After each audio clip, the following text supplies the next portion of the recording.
Hi children, welcome to SourceFed. I'm Elliot Morgan. So today we're going to be learning about what's the right thing to do and what's the wrong thing to do. Now you might be thinking, shouldn't my parents be teaching me the differences between right and wrong and not having me glean it from children's television? To which I would say them.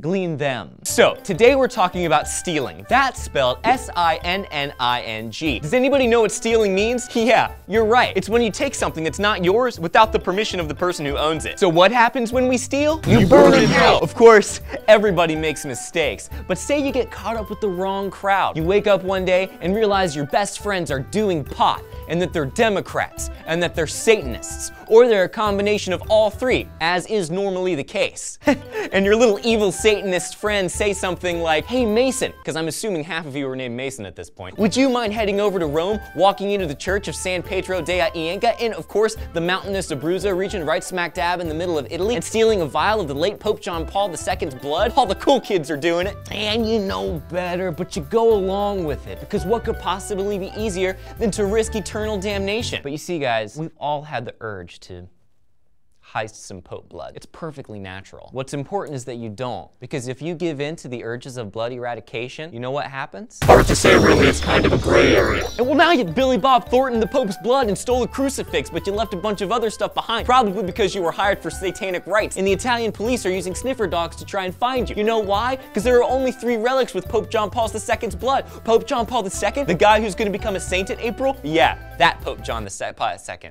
I'm not mad, I'm just disappointed. And that's why you shouldn't steal, kids. Whoever stole the blood of the Pope started out just like you. Decisions are important. Now go out and exercise. Go, get out of here. Go into the sunshine, you pale-skinned, slimy little scream bots. But don't disobey your parents, because you know what happens when you disobey? Probably a cry for attention. Thanks for joining us on Nick Jr.'s SourceFed. Go outside and be safe.